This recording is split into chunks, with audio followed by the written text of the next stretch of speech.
Hey friends! Hello, hello, hello. I'm really excited tonight. We've got one of my good friends and inspiring change maker in the world, Mr. Jay Jackson from Organic Motion on the live tonight. This is really exciting. Hey, How are you doing today, man? Well, good.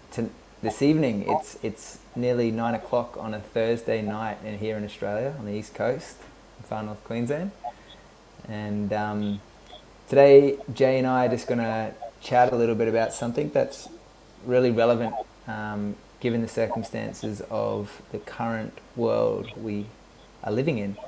And part of our natural design as humans, in fact, it's also a really powerful conversation because it's empowering for you to realize how to be inspired to take action to move towards a more self-sufficient, self-regulatory, and self-empowered life by doing one simple thing. And that is expanding your knowledge on how to not just survive in your life, but also thrive in suburbia. An initiative that Jay Jackson, for those who don't know him, he's a phenomenal human being who's doing amazing work in the world in permaculture, which is, for those who are unfamiliar, it's working with the soil, working with plants, working with energy, working with the sun and the moon, and all life, including animals and microorganisms and bacteria and fungi and water. And he's a man who works on a multi-dimensional realm by having his hands in the soil, working with people as much as plants. So he's ecologist on one hand and also an empowered human being on another hand, with as he's a father, an amazing father in fact. But Jay, I just wanted to thank you for joining, and if anyone's watching right now, I just want to say hello. Drop us a comment. If you have any questions for myself or for Jay, you're welcome to leave them in the comment section. We looks like we got Cher Darling online. Hey Cher, how you doing? Drop us in any comments and we will, or any questions, sorry, and we'll answer them. I wanted to also make a small announcement. This is going to be an exciting new weekly season with Jay and I. We're going to be jumping on every Thursday to talk about surviving suburbia, which Jay is a master and expert in.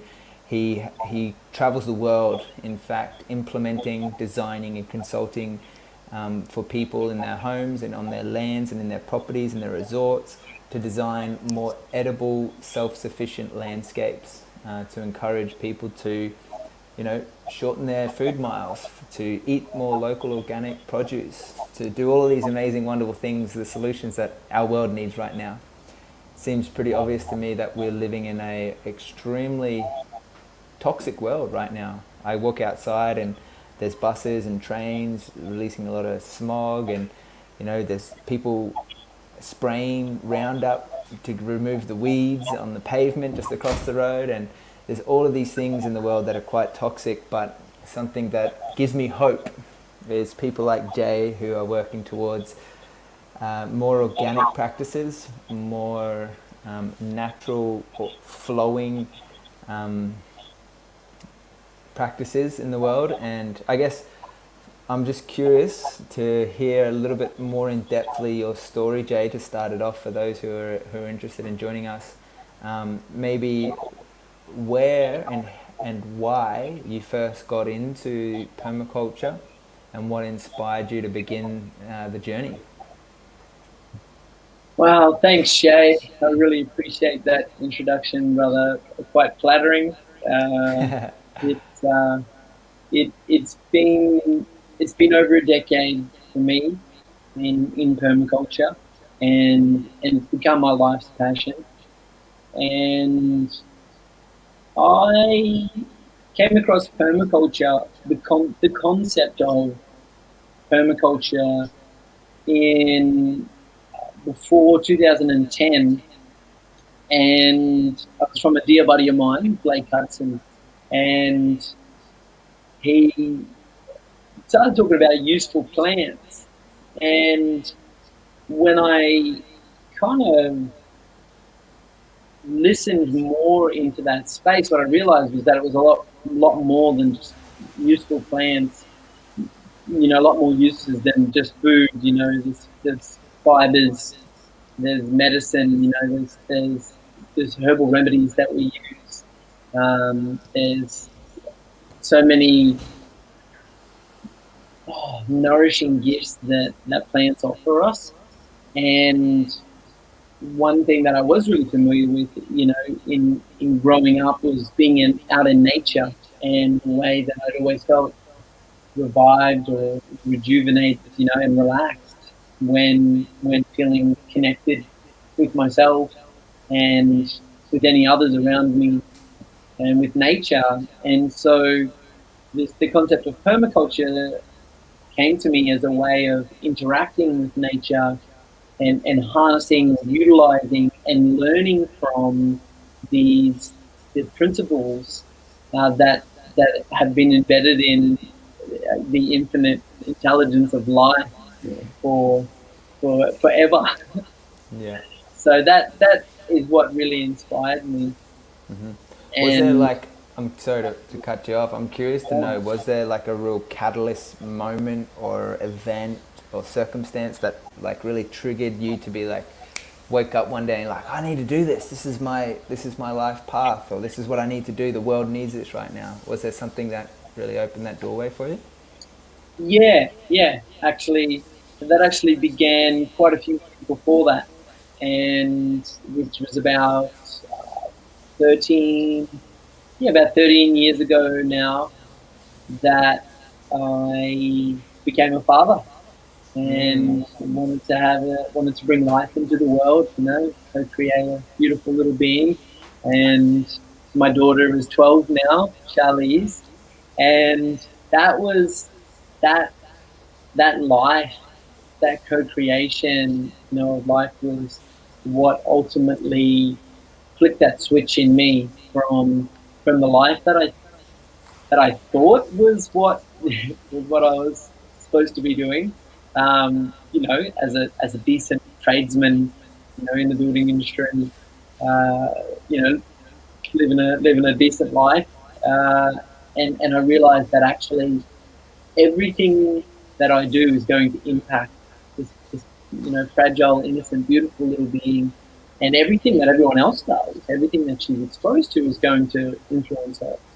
Mm-hmm. And so it really made me wake up and decide, well, what do I really want to allow, and what do I really want to influence her, and then in turn everybody else with, that was the switch that for me something needed to change, and that actually my life was much more than just living day by day, going to work and looking forward to a holiday. Mm-hmm. Mm. And Yeah, then, nice. several years later, when permaculture came along, it was like, oh, this is how I can actually use my day to day in Mm-hmm. actually creating, the life in the future that I foresee. Yeah, nice. That's really cool, man. And I love Charlie. She's such a beautiful young girl, woman nearly now. So she's really maturing beautifully. And yeah, you're an amazing father. Something that I feel curious to explore with you is this. You've had 13 years of practice now in the space of permaculture and growing your own food and self-sufficiency. Um, it seems in 2020, with the circumstance of what we experienced as a global nation, has impacted a lot of people. And what I observed, even in my own self, was this urgency to be like frantically almost, oh, I've got to grow food quick because, there's all this fear and uncertainty around food security and what, like, now I have to be in my own home and I've got to do all this stuff and oh my God, I've got to grow gardens and then there's this realization and it's like, oh, where do I even begin? And I feel really fortunate to have you as a friend and to have done PDCs in some of your courses and workshops and with Organic Motion and even with other facilitators. And I had a kind of some background knowledge, but for a lot of people, my whole household, in fact, had kind of no idea really where to start and how to begin. And so that's something I really want to like maybe flesh out with you, like the importance of one, growing your own food? Why would it be necessary to be self-sufficient? Well, it seems it's getting more obvious, that reason, but where do actually people begin? How do they start? Yeah, that's a great question, and it's probably one of the most commonly asked questions that I get. Um, before I answer that, I think what I'd like to speak to is part of my journey is introducing people to these concepts and understanding that permaculture or self sufficiency is much more than just a garden, and it's much more than just growing food. So I think where to get started is within, and with that spark or that interest, begin to see. There's a great comment that I love, and it's we don't know what we see, but we see what we know. And I was fortunate enough to be brought up gardening. My mother was an avid gardener and a lot of house plants, and so I was raised in that way, but without ever having a veggie garden, without ever growing any food or even any fruit trees. I didn't grow up on a farm. I lived in sort of on the edge of town, so we had a lot of nature and a lot of bush reserve around us to explore, and and I think a lot of people are already, a lot more connected than perhaps what is acknowledged or is recognized. And it can be as simple as taking your shoes and socks off and having your feet on the ground, walking barefoot on the earth. And if you have a yard, spending time in the yard, just in quiet reflection. And it can be tricky in today's world. There's a lot going on, especially for a father and a business owner and an educator, a designer, and consultant, and all these things. Uh, but it's vitally important. And in permaculture, we look at biomimicry or learning from nature, and it's in those moments that often have the clarity to make a decision on what it is that I might choose next. So when you say where to get started, I think it's being connected with nature in any way that you can is a great way. Going to going to places in nature and spending time there, not just for selfies or for Instagram feed or anything, but to really actually soak in that and enjoy that, and and be aware of that. You draw attention within yourself to that connection and to the feelings in the body that shift and change through that. And if you're someone that works a lot and has a full schedule, I can totally relate. Uh, maybe taking those time out isn't as easy as it may seem. Um, so bring it to you. Bring some plants inside. Um, spend cut flowers. Uh, cut twigs or nice branches of pretty trees, even without flowers. Nice leaf shapes, and and in those times. Uh, Drawing awareness to those to that connection that then can lead to a post on a garden group. Hey, I would love to get some herbs, or does anybody have some seeds? And then that just opens up a whole doorway into planting and propagating and everything. Yeah, so to get started, I think it's drawing awareness to the desire within and to the place in nature that we have and that connection that's already there, without it needing to be much more.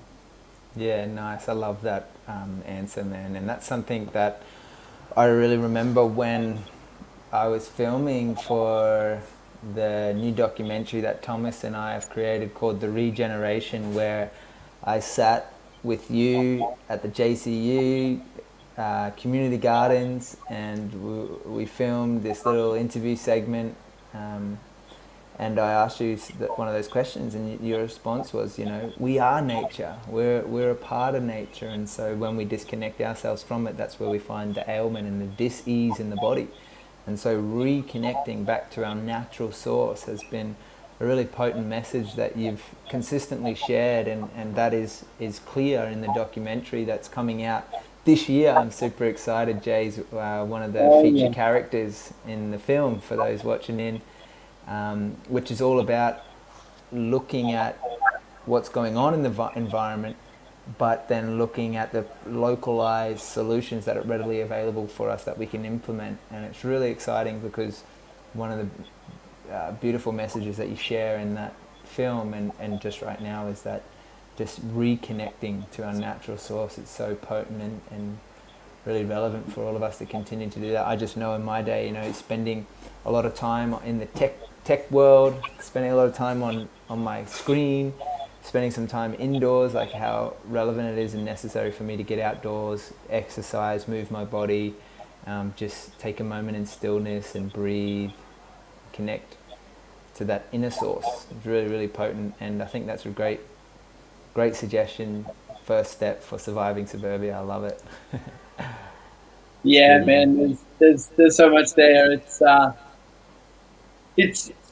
It's a blessing to have this opportunity, and my heart goes out to those people that are currently restricted from having human liberties, and it's a serious time we live in, and that's what spurred the idea for surviving suburbia is that it's not necessarily a direct how to grow a garden. It's not what's the best way to grow tomatoes. It is what are the steps that anybody can take to find that deeper place inside of themselves, so that no matter what's going on out in the world, no matter what craziness is happening or what contradictory rules and regulations are replaced in society, that an individual can still survive in their natural, healthy, happy state. And like you said at the start, not only survive, but when we are surviving and we are happy and healthy, and then we find harmony, which is the balance of the time that we spend doing and putting out energy and creating and constructing, but we balance that with the time of inward reflection and rejuvenation and resting from that space is what I believe is truly thriving in a space of balance and connection. So there's so many doorways and so many pathways to take it. And I'm really excited for these, for this series over the next few weeks to unfold more in this space. And if anyone's interested, I've been uploading some videos to the Survive Suburbia Facebook group, and in there I'll have snippets on different projects that I'm working on, different gardens that I'm growing, and basically give you an insight into the world in the way that I see it, and the possibilities that exist for us when we really find that place of thriving within. Yeah, nice, man. That's so good. I just wanted to mention to everyone who's watching right now that it is confirmed Jay and Shay show is going live every Thursday evening, where Jay's going to unravel, how to survive in suburbia and look at lots of different elements, from the importance of composting to how to regenerate the soil to what plants are going to be best for your survival if things go haywire. So you never know what's coming around the corner in today's world, and just to have the knowledge and the wisdom on some of these important tools can really benefit your life in so many ways. So if you wanted to join, I'm going to invite you to subscribe to Earth Heroes TV, where the series will be posted. They will be live. We will be doing a live update so you guys can track with us, but just click the link, subscribe. There is already a load of inspiring documentaries, including Kiss the Ground, which we did a screening of last year. Jay was part of a panel discussion in the community conversations afterwards. And you'll also get access to a variety of yoga videos, meditations, breath work, inspiring documentaries, and many different interviews from people around the world. And so, Jay, I got another question for you, and it relates to self-sufficiency and moving through this transitional period that we're all going through. What does it really mean to be self-sufficient? Powerful. Well, I think it's actually quite difficult to achieve full self-sufficiency. So, to prefix that, the real meaning of self-sufficient would be to take care of all of my own needs and have everything that I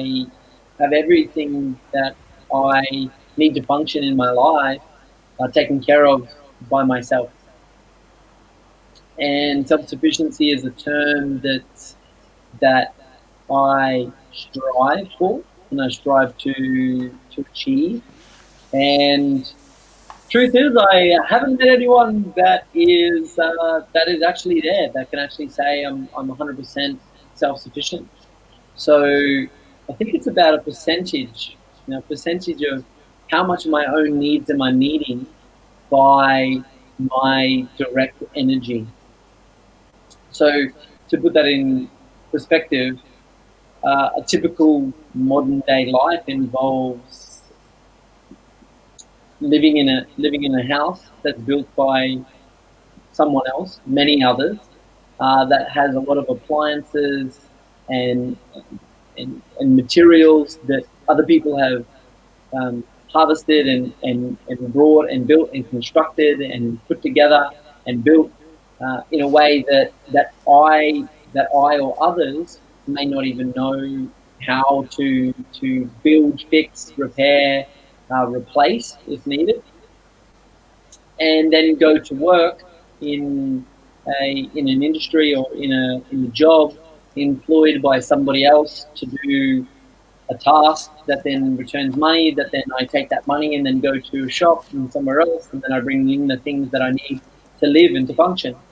So self-sufficiency is working towards a way that I can take care of my own needs within my own abilities. So it's looking at natural building materials. It's looking at what are the requirements that I have in my life that I need to function. What are the things that I don't need, and are they something that I could replace if I had to on my own? And a big part of it is our food sources. What are the things that I'm eating and where are they coming from? And how can I look to reduce my reliance on the other systems that are in place, which may not be truly beneficial for the environment?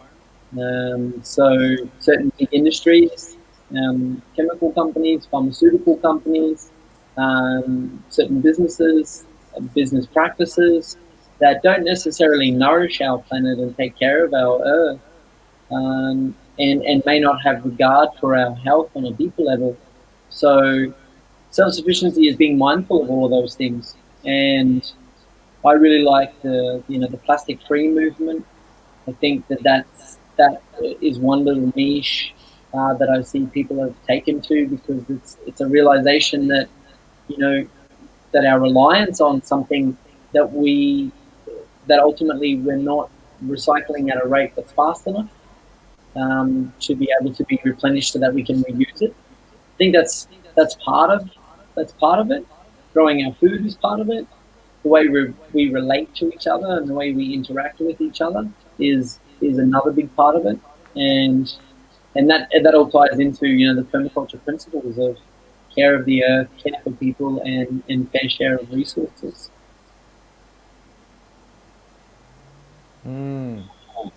Beautiful answer, man. Something seems like really necessary to do. I mean, move towards a more self-sufficient lifestyle.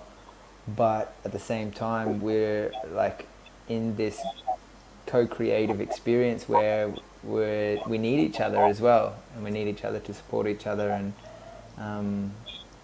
it's a fine balance between being dependent on an external third party input and taking responsibility for our basic essential needs. And it's something that I've interestingly just observed in my own life through the schooling systems, what was taught or what wasn't taught, which are fundamental to our human existence, such as just simply identifying what plants are actually edible and good for us. But it's been a journey since then, and it's something I'm really looking forward to diving in deeper with you as the weeks come round, and exploring a whole range of ways to be more self-sufficient. And I'm really excited for it, man. Super stoked that we're doing this together, and it's going to be a fun little journey to be on.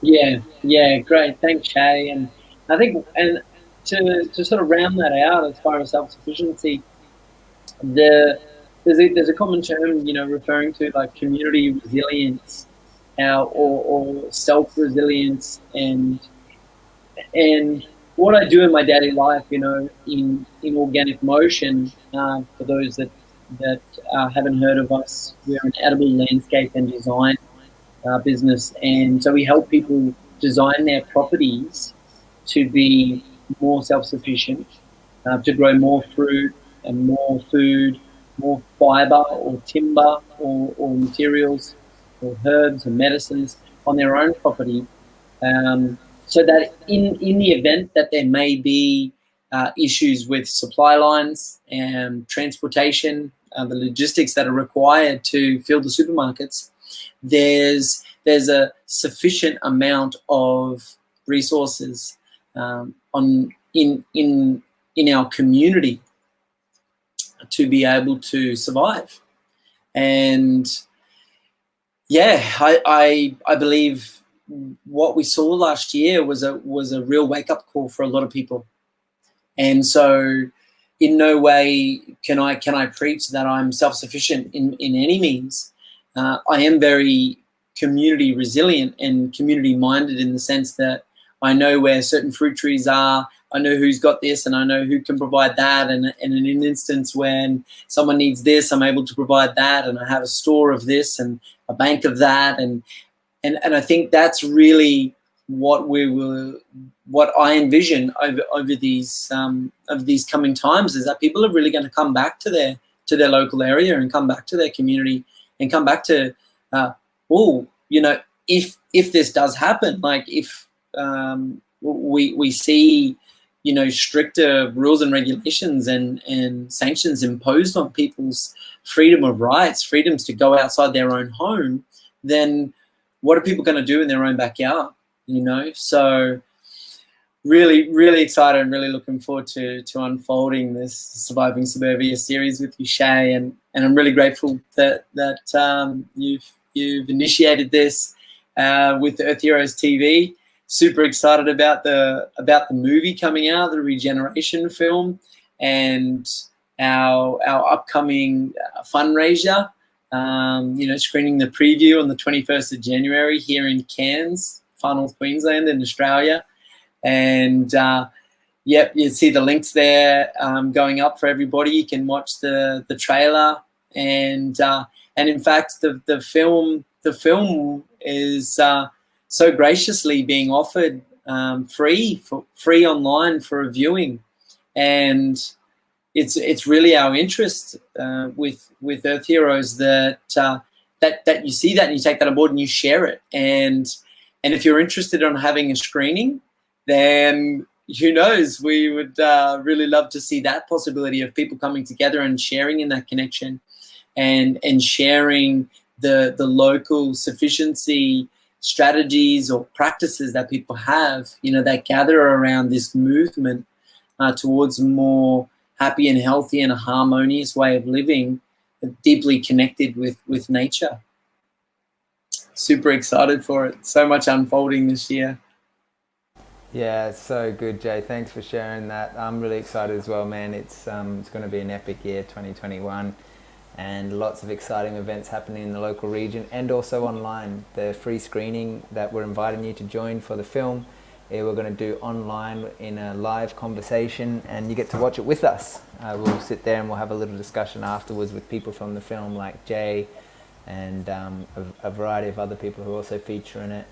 And so, yeah, we're really excited to connect, because it seems our main intention with these screenings and with the tour and the activation of the regeneration is to bring community together, bring people together with a common vision, a common goal to work towards caring for ourselves on an intimate level, caring for others, and also caring for the earth. So we intend to ignite this movement, which is bigger than just a movie on a screen. It's about an activation of people coming together and planting trees, picking up rubbish, cleaning up the beaches, working together in community, really being present and supporting one another through this great transition that we're moving through, so that we can regenerate our environment and ourselves in that same process.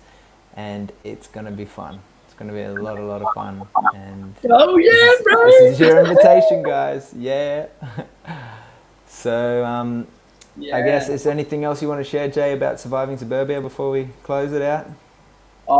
Look, I'm just really, really happy, really humbled to be able to, you know, work with you guys a lot more, and unfold this story of regeneration. And that's there's so much there, so many avenues to be explored. And if anyone has any interests in any particular area, whether it's permaculture, food forests, raised gardens, composting, syntropics, regenerative agriculture, social permaculture, any interest in courses or workshops that are coming up, please feel free. You can get me on the Facebook page, and of course through Organic Motion, and through here, right here at Earth Heroes. And really love to meet more of you, and yeah, grow the movement of Earth Heroes worldwide. Oh yeah, thanks for watching, guys. If you enjoyed this video, you got something out of it, you're inspired, please like it, share it, leave us a comment, let us know what your thoughts are. We really appreciate you being in the world right now. Here's to the regeneration and surviving in Suburbia. Thanks, Jay. Thanks so much, Jay. We'll see you guys soon. Ciao.